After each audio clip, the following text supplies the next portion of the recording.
네, 오늘은 귀한 주일입니다. 다 동의하시는 것 같네요. 교회에 오실 때 어떤 노래를 부르면서 오셨는지 모르겠습니다. 노래요? 무슨 노래? 아침에 오시다가 주차 때문에 짜증내고 올라오시진 않았나 걱정도 좀 되는데, 우리가 읽은 이 시편 130편은 성전에 올라가는 노래, 그런 표제어가 붙어 있습니다. 쉽게 말하면 교회 갈 때 부르는 노래입니다. 근데 유대인들은 하나님께서 적어도 1년에 3번, 예전에는 교통이 지금처럼 편리하지 않았기 때문에 가까운 데서야 자주 올 수 있지만 멀리서 예루살렘 성전을 자주 찾아온다는 것은 어렵거든요. 적어도 1년에 3번은 와라 그러셨는데, 근데 예루살렘으로부터 멀리 떨어진 갈릴리 같은 지역은 여러분 1년에 3번 왔다 갔다 하면 1년 다 가요.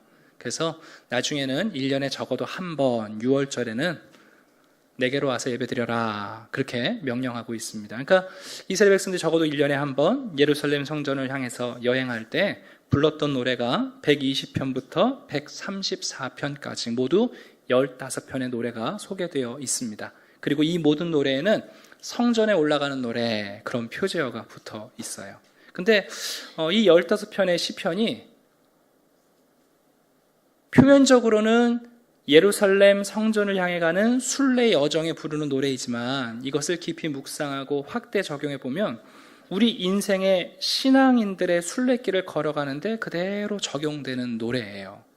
잠깐 제가 소개를 해드리려고 하는데, 먼저 120편을 보게 되면 여러분 여행 가는 게 익숙하시고 자연스러운 분들도 있지만 한번 여행하려면 상당히 번거롭죠.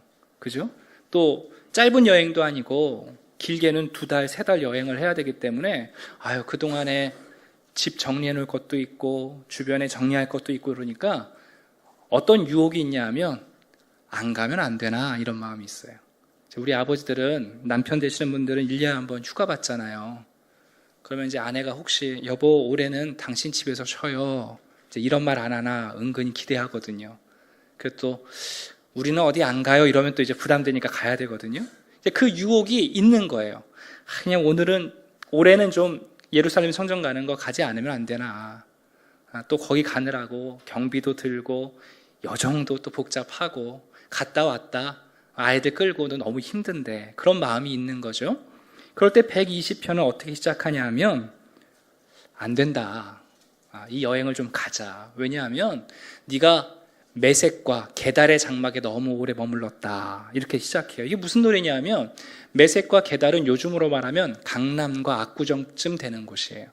유행이 있고 사람들의 문화가 번성한 도시거든요. 우리가 너무 세상에 익숙해서 살다 보니까 하나님 찾아가는 일이 귀찮은 거예요. 여기 지금 즐거움이 있고 재미가 있는데 굳이 또 쫓아가나, 그 마음이 있는 거죠. 그런데 120편 마지막에 보시게 되면, 근데 한번 생각해봐라. 네가 화평을 원할지라도 여기 있는 사람들은 화평을 원하지 않는다. 너의 가치관이 여기 계속 머물러 있으면 여기에 침식돼서 너의 정체성, 네가 하나님의 백성이라는 사실을 잃어버리지 않느냐. 1년에 한번 적어도 예루살렘 성에 올라가서 예배드리는 것이야말로 우리의 신앙 가치관을 붙잡고 우리가 누구인지 정체성을 잃어버리지 않는 일이다 하고 우리를 설득하는 거예요. 그래서 시편 120편을 부르면서 그래, 힘들고 좀 고되고 복잡해도 가야지 하고 이제 여행을 결정하는 거죠. 그래도 여전히 우리 안에 어떤 마음이 있냐면 핑계거리가 있는 거예요. 여행하는데 길도 험하고, 혹시 우리 애기가 좀 체력이 약한데 아프면 어떡하지? 또 가다가 강도 만나면 어떡하지? 그러니까 121편에서는 또 어떤 노래를 부르고 있냐면, 걱정 말아라. 하나님께서 밤에 달도 낮에 해로부터 너를 보호하실 거다. 지금 하나님을 향해 가는 여정 가운데 강도 만나지 않는다. 주님께서 너를 보호하실 테니까 그런 핑계 집어치우고 가자. 또 설득하는 거예요. 그 노래를 부르면서.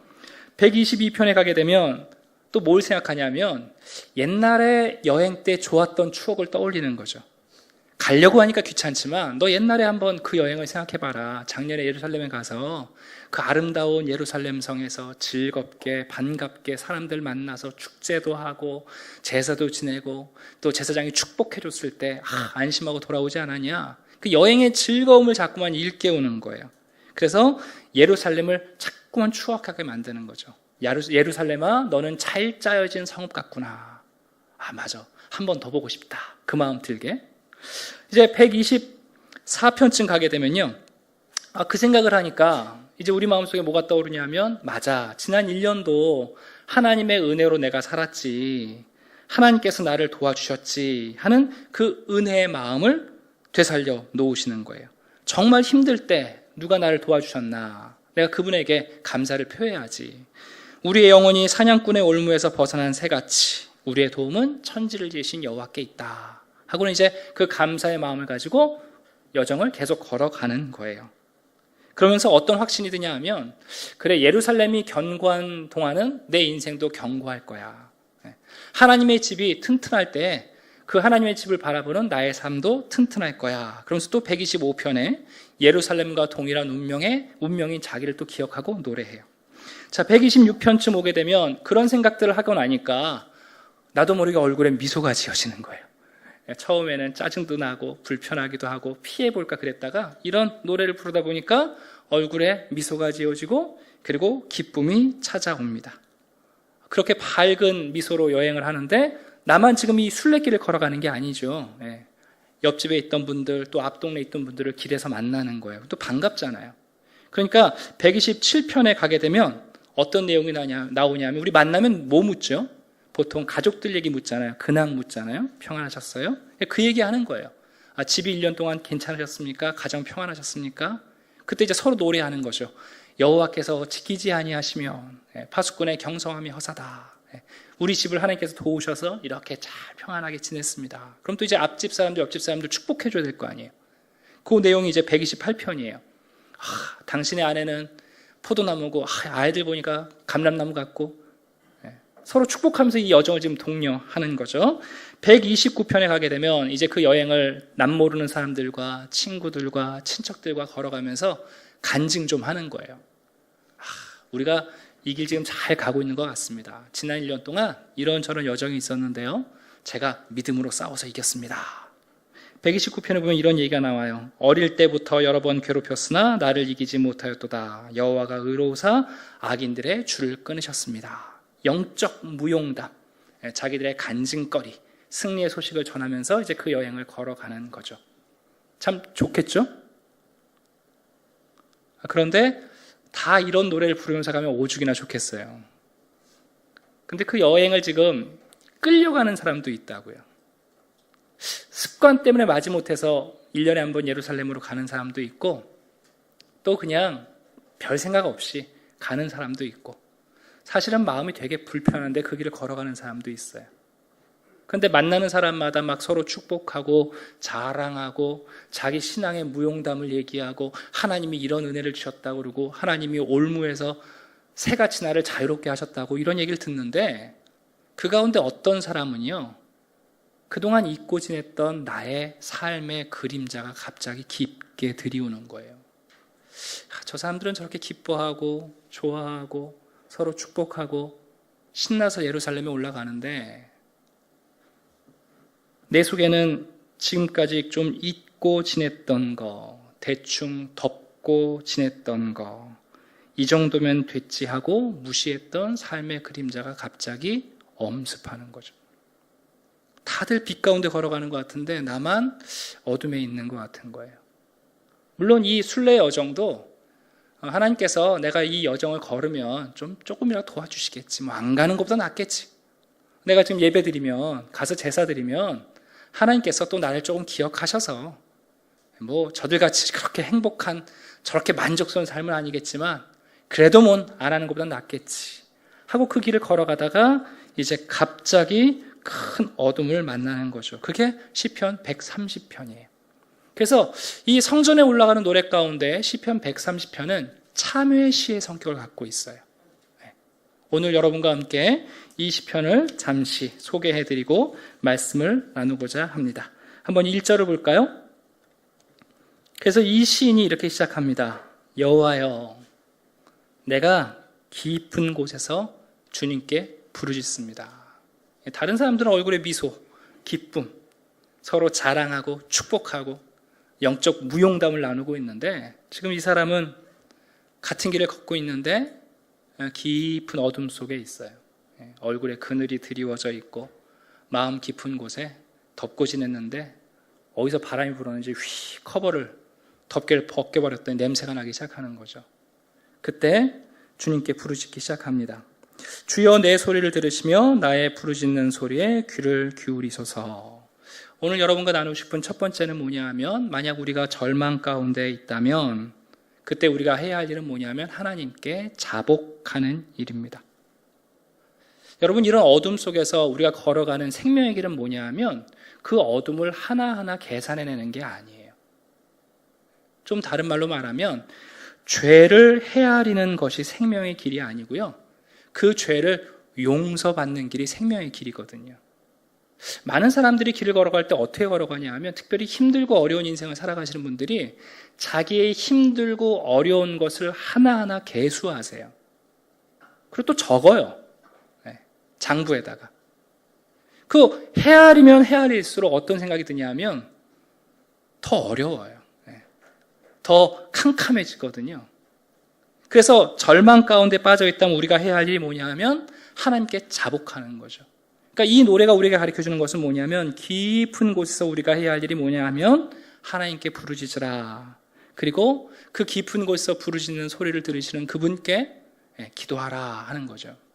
현대의학은 의학을 네 분야로 나누고 있습니다.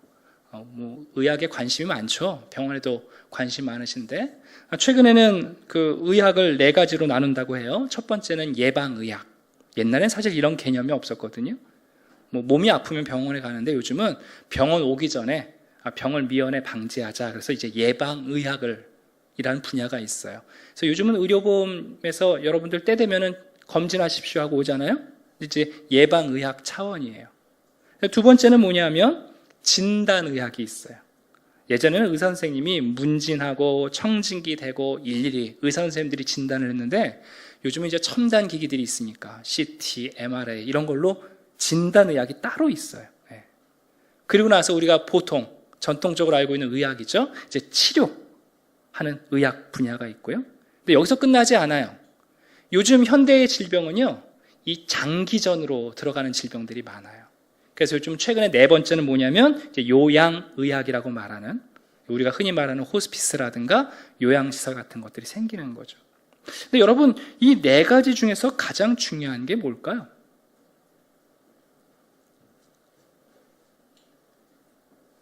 서로 다른 생각이 있으신 건 알겠습니다만은, 아무리 질병을 예방한다고 해서 병이 안 걸리나요? 그렇지 않죠. 병은 걸려요. 저는 가끔 여러분들한테 말씀드리는데, 여러분 암 걸릴 거 그냥 생각하고 사세요. 고혈압, 당뇨병 걸릴 거 생각하고 사셔야 돼요.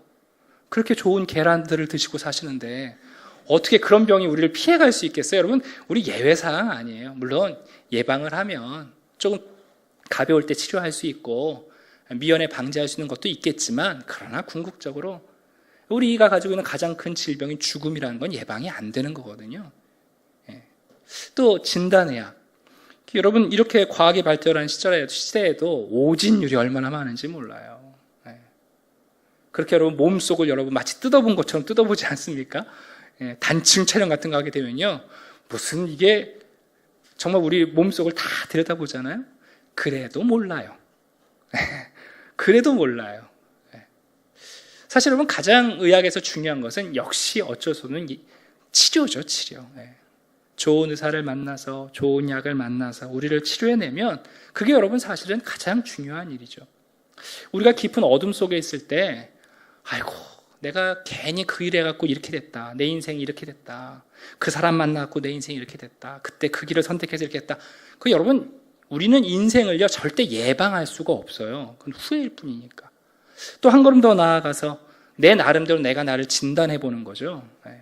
내가 얼마나 중증인가, 아직은 눈 감고도 걸어갈 수 있다, 아직은 성량이 나한테 몇 개 남았다, 이렇게 내가 진단하는데 그것도 되게 어리석은 거예요. 중요한 것은 뭐냐면 이 시편이 우리에게 가르쳐주는 거예요. 우리가 어둠 가운데 있다면 우리에게 중요한 것은 뭐냐면 치료거든요. 우리 시대에 우리를 속이는 것 중에 하나가 뭐냐면 이런 말이에요. 여러분, 자꾸만 아까 말씀드린 것처럼 세상에 있는 사람들이 우리에게 던지는 메시지가 정말 하나님의 목소리인가 우리가 늘 검증해 봐야 돼요. 세상에서 하는 말들이 어떤 말이 있냐면 이런 얘기를 하는 거죠. 네 자신이 너를 용서해야 된다. 너 자신이 너를 용서해야 된다. 그래야 인생이 편다. 맞는 말 같으세요? 극적. 여러분 자신이 여러분을 용서해야 여러분의 인생이 달라지신다. 썩 그럴듯해요. 근데 여러분 이게요. 말은 듣기 좋고 그렇게 하면 뭔가 내 삶에 빛이 찾아오고 회복이 일어나고 불행한 것이 행복으로 바뀔 수 있을 것 같은데 여러분 이건 우리를 정말 속이는 일이에요. 여러분 도둑놈이 법정 앞에 가가지고 판사 앞에서 나는 나를 용서했다. 나는 나를 용서했다. 그런다고 해서 여러분 그분 그럼 너는 죄가 없다. 무죄방면 이런 일은 벌어지지 않아요. 제가 예전에 어떤 얘기를 들었냐 하면 자녀들이 문제를 일으키면 부모님들이 대부분 자녀 편이 되시잖아요. 그래서 야, 넌 잘못 없어. 엄마가 말할 테니까 넌 가만히 있어. 그리고 아이를 데리고 가는 거죠. 엄마가 막 얘기를 하는데 애가 들으니까 엄마가 자기 변호를 잘 못하는 거예요. 그러니까 아이가 답답해서 엄마 그게 아니고요. 그랬더니 엄마가 그러는 거죠. 넌 좀 가만히 있으라니까. 아니 엄마 그게 아니라니까요. 넌 좀 가만히 있어. 왜요? 네가 네 한 짓을 모르니? 이게 뭐냐면 여러분 내가 내 죄를 용서한다고 해서 여러분 우리가 사죄의 은총을 받는 게 아닌 거예요. 중요한 것은 이 시편에서 가장 중요한 핵심은 뭐냐면 이거예요. 3절입니다. 여호와여 주께서 죄악을 지켜보실진대 누가 주 앞에 서리까? 사유하심은 누구에게 있다고요? 주님께 있습니다. 내 이 깊은 어둠과 나의 죄악과 나의 실패와 나를 묶고 있는 이 깊은 수렁에서 용서한다. 그 말은 여러분 가해자인 누구, 피해자인 누구가 아니라 누구만이 하실 수 있는 일이라면 하나님만이 하실 수 있는 말이죠. 여러분 우리의 인생을 살아가면서 우리 가운데 정말 빛을 보는 게 뭐냐면요.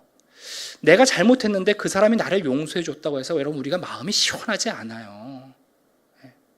더 나아가 내가 내 자신을 용서했다고 해서 여러분 우리에게 새로운 인생이 열리지 않아요. 정말 아침은 어떻게 오냐면 하나님이 나를 용서하셨다는 그 사죄의 은총, 사유하심이 하나님께 있는데 하나님이 나를 향해서 내가 너를 용서했다 하시는 그 음성을 들을 때에 우리가 아침을 만나거든요. 느헤미야가 9장에서 이렇게 말합니다. 주께서는 용서하시는 하나님이시라. 은혜로우시며 긍휼히 여기시며 더디 노하시며 인자가 풍부하심으로 그들을 버리지 아니하였나이다.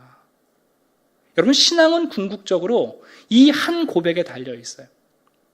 누가 주 앞에 서리까? 내 자신이 나를 용서했다고 해서 내가 용서받는 게 아니고 내가 내 자신을 사랑하고 내 자신을 격려하고 내 자신을 아무리 괜찮다고 말해도 내가 괜찮아지는 게 아니라 사유하심이 주께 있어서 주님이 나를 향해서 내가 너를 용서한다. 여러분 그 선언을 만날 때라야 우리에게 여러분 아침이 오는 거예요. 소망이 필요할 때 우리가 가져야 할 것은 뭐냐 하면 바로 그 참된 소망이 그래서 하나님의 말씀에 있다는 것을 발견하는 거죠. 그래서 이 시는 이렇게 말합니다. 5절 볼게요. 나 곧 내 영혼은 여호와를 기다리며 나는 주의 말씀을 바란다. 내가 잘못한 사람이 나한테 와서 용서했다니까 괜찮아 너 마음껏 살아. 이게 아니고 내가 내 자신을 용서하는 게 아니라 내 영혼이 그래서 뭘 기다리냐 하면 나를 용서하셨다는 그 하나님을 기다리는 거예요.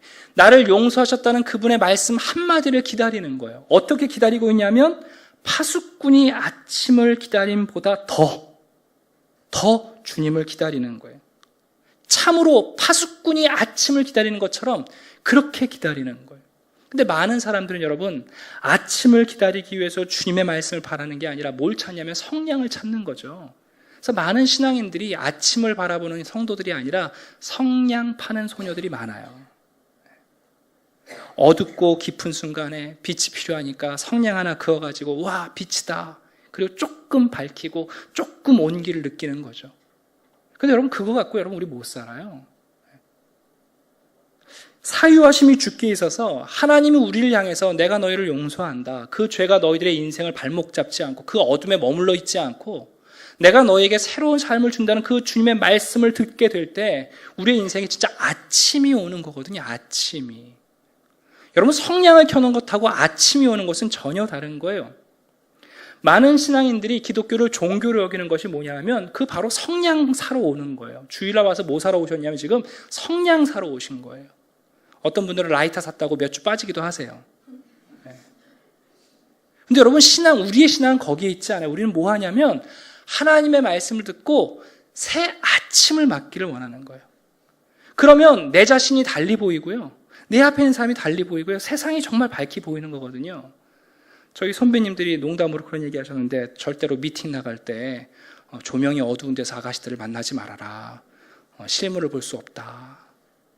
그렇게 살아가는 거죠. 성냥 켜갖고 그게 내 얼굴인 것 같고 상대방의 얼굴인 것 같고 이게 세상인 것 같고 이게 전부인 것 같고. 근데 여러분 이 시인이 말하는 거예요. 나는 내 영혼은 여호와를 기다립니다. 나는 주님의 말씀을 기다립니다. 파수꾼이 아침을 기다림보다 더 주님을 기다립니다. 주님이 말씀하실 때에 우리에게 아침이 도달한다고 말하고 있습니다. 이사야 8장입니다.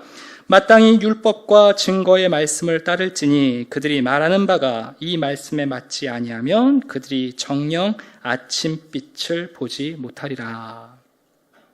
시편 130편을 가지고 아주 두꺼운 책을 쓰신 분이 계십니다. 존 오웬이라는 청교도 목사님인데 이분을 연구하셨던 조엘 비키라는 분이 옛날 분들은 여러분 일기도 쓰시고 편지들도 많이 남겨놓으셔가지고 그분에 대한 그 마음 깊은 것을 파악할 수 있어요. 이 조엘 비키라는 분이 존 오웬이라는 목사님의 평생 그분을 연구하신 분인데 그분의 글에 보면 이런 얘기가 나와요. 이 존 오웬이라는 목사님이 일생 동안에 이 죄와 구원의 문제에 대해서 영적으로 두 번의 위기를 겪었대요. 첫 번째 위기는 어디였냐면 1643년인데 좀 16세기 분이시죠. 이분이 이 죄의 문제 그리고 구원의 문제에 대해서 깊은 영적 침체를 갖고 계셨어요. 깊은 좌절감 그리고 우울을 겪으셨다고 그래요.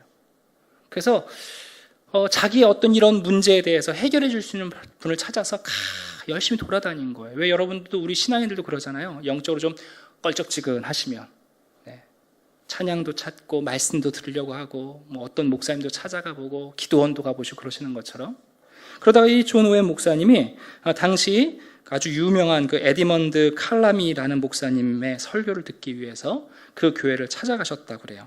엘더 맨더리 채플이라고 하는데 시간을 내서 자기 조카하고 먼 길을 이제 그 교회를 간 거죠. 근데 하필이면 그날 이 칼라미 목사님이 출타하신 거예요. 그래갖고 이름은 기록되어 있지 않은 어떤 무명의 목사님, 아마 부목사님인지도 모르겠고 아니면 노예에서 잠시 파송된 목사님인지도 모르겠어요. 그분이 이제 설교를 하시게 된 거죠. 그러니까 좀 마음에 실망이 오셨겠죠. 칼라미 목사님의 설교를 들어왔는데. 근데 그 무명의 설교자가 이제 그날 설교를 합니다. 마태복음 8장 26절의 말씀을 가지고 설교를 하셨다고 해요.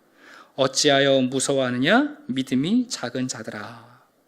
근데 그 말씀을 듣는 가운데 자신의 문제가 자신의 진단과 자신이 예방을 하지 못했다는 것, 자신이 순종하지 못했다는 모든 그 우울한 마음이 아니라 정말 내가 하나님을 믿음으로 믿지 못했다는 사실을 깨닫고 그 첫 번째 고비를 극복하신 내용이 나와요. 그래서 참된 위로와 평안을 가지고 목회 사역에 뛰어드시게 됩니다. 그리고 나서 또 이분이 두 번째 위기를 만나게 돼요. 그 두 번째 위기가 이 시편 130편에 대한 주석, 책을 쓰게 만든 이유인데 제가 좀 글을 읽어드릴게요. 그 책 표지에 이런 글이 있습니다. 주님은 쓰라린 고통을 겪고 있는 나에게 기쁘게 찾아오셨다. 쓰라린 고통으로 나는 무덤 입구까지 내려갔고 그곳에서 나의 영혼은 공포와 어둠으로 짓눌렸다. 그러나 하나님은 자비롭게 시편 130장 4절 말씀 그러나 사유하심이 주께 있음은 주를 경외하게 하심이니다의 강력한 적용을 통해서 내 영혼의 눌림을 덜어주셨다. 오늘 여러분과 나누고 싶은 아주 중요한 주제가 이거 하나입니다. 여러분 신앙생활을 오래 하신 분들이 많이 계시죠. 그런데 아직도 성냥팔이 소녀처럼 복음의 작은 성냥들을 켜시면서 근근히 신앙생활을 하시는 분들이 있어요. 근데 그러다 보면 여러분 우리가 자꾸만 어둠에 매몰돼요. 우리가 지금 어둠에 있다는 거 어떻게 발견하는 줄 아세요?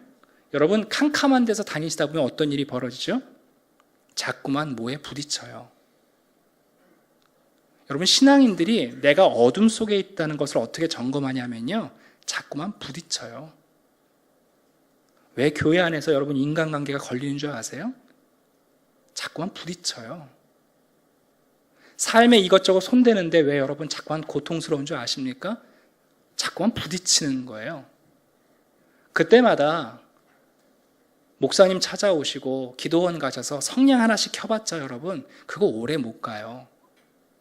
여러분 신앙은요, 사유하심이 주께 있다는 우리 하나님의 그 용서의 대선언을 듣고 아침을 맞이하는 거예요. 그게 여러분 신앙의 비밀이거든요. 그 새날을 맞이하는 거예요.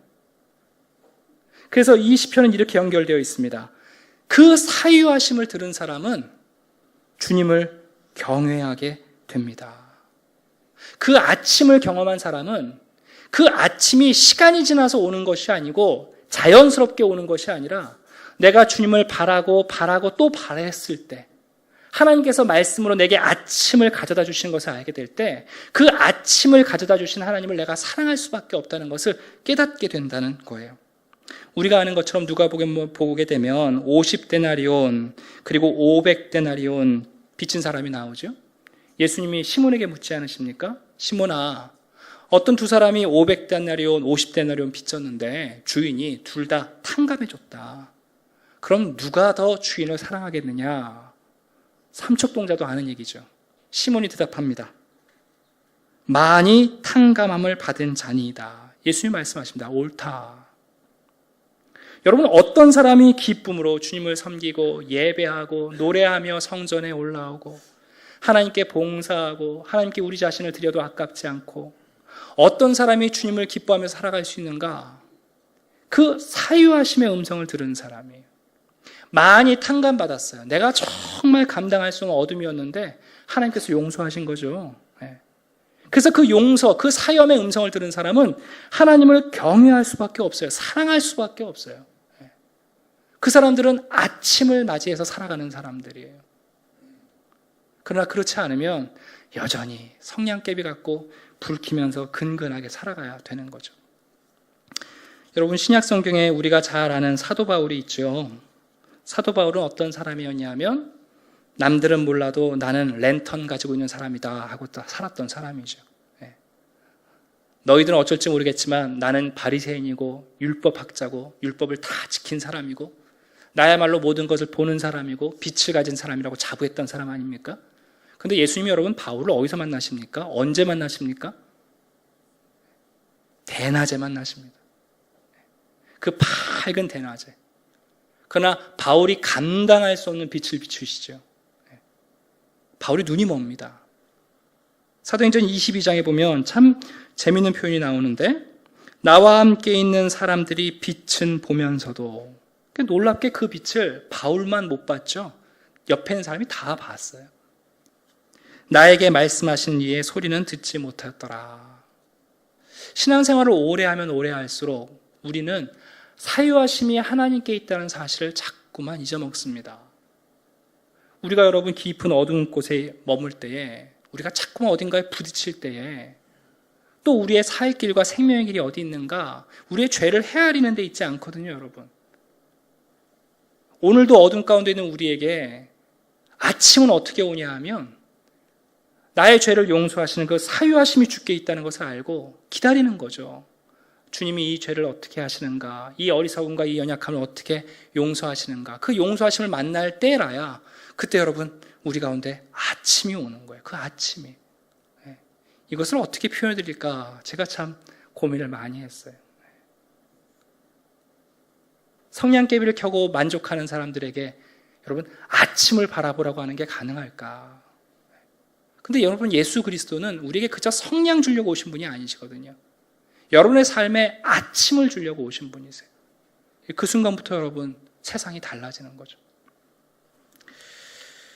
말씀을 정리하려고 합니다. 7절 보시게 되면 6절과 7절 사이에 여러분 여기 표현되어 있지 않은데 아마도 이 시인이 그 주님의 음성을 만난 것 같습니다. 하나님께서 찾아오셔서 내가 너를 용서한다. 너도 너를 용서할 수 없을 거 없고 그 누구도 너를 용서할 수 없지만 내가 너를 용서한다. 내가 너에게 아침을 가져다 준다. 아마 그 음성을 들었던 것 같아요. 그래서 이 시인은 7절과 8절에 이렇게 얘기합니다. 이스라엘아. 자신이 경험한 그 아침을 이스라엘의 모든 사람들이 여호와를 더 바라봄으로 그리고 여호와의 인자하심과 풍성한 속량을 바라봄으로 그분이 우리 모두를 속량하실 수 있다는 사실을 좀 바라봄으로 함께 아침을 맞이하자고 초대하고 있습니다. 아마 지금까지 시편 129편까지는 터벅터벅 겨우겨우 이 순례길을 걷던 이 사람이 아마 이후로는 가장 당당하게 가장 기쁨으로 걸음을 걷지 않았을까 상상해 봅니다. 다음 주부터 신앙생활에 대한 7가지 주제를 가지고 말씀을 전하려고 준비를 하는데요. 그것을 전에도 아침을 맞이하지 못하신 분들에겐 별 도움이 안 되겠다 싶어서 오늘 이 말씀을 먼저 전합니다. 여러분 기독교 신앙은 또 여러분들이 인생을 살아가실 때에 작은 성냥 하나를 드리려고 예수님이 이 땅에 오신 게 아닙니다. 여러분 예수님은 기꺼이 우리에게 말씀으로 이 땅에 오셨을 때에 바로 이것을 선언하십니다. 사유하심. 내가 모든 죄를 사한다. 속량했다. 모든 죄를 용서한다. 이것은 부모가 주는 사죄도 아니고요. 재판장의 판사가 내리는 사죄도 아니고요. 내가 피해를 입힌 가해자가 나에게 주는 사죄도 아닙니다. 영원하신 분께서 나에게 주시는 사죄의 은총입니다. 그 말씀 한 말씀이 우리들의 삶에 여러분 아침을 가지고 옵니다. 어두웠던 세상이 여러분 갑자기 아침이 되는 거죠. 밝은 대낮이 됩니다. 나 자신을 바르게 볼 수 있게 됐고 내 앞에 있는 사람들을 바르게 볼 수 있게 됐어요. 맨날 걸려 넘어지던 그 길에 이젠 장애물이 보이기 시작해요. 그때부터 온전한 길을 걸어가며 이 남은 순례의 길을 예루살렘 성전을 향해서 걸어가는 거죠. 오늘도 귀한 주일입니다. 바라기는 여러분들이 기쁨의 마음과 찬송을 부르면서 이곳에 나오셨기를 기대합니다. 그러나 혹 그러지 않고 깊은 곳에서 어둠 가운데 나오신 분들이 있을지라도 여러분 우리 주님의 말씀 가운데 우리를 향하신 이 사유하심의 은총이 있습니다. 이게 너무너무 중요합니다. 그 음성을 듣는 날부터 우리에게는 아침이 시작됩니다. 새날이 시작됩니다. 그게 기독교가 전하고자 하는 궁극적인 진리요. 그리고 우리 모두가 만나고 경험하고 붙들기를 원하는 체험인 거죠. 하나님께서 여러분 모두에게 이 귀한 은혜를 주시기를 주님의 이름으로 축원합니다. 기도하겠습니다.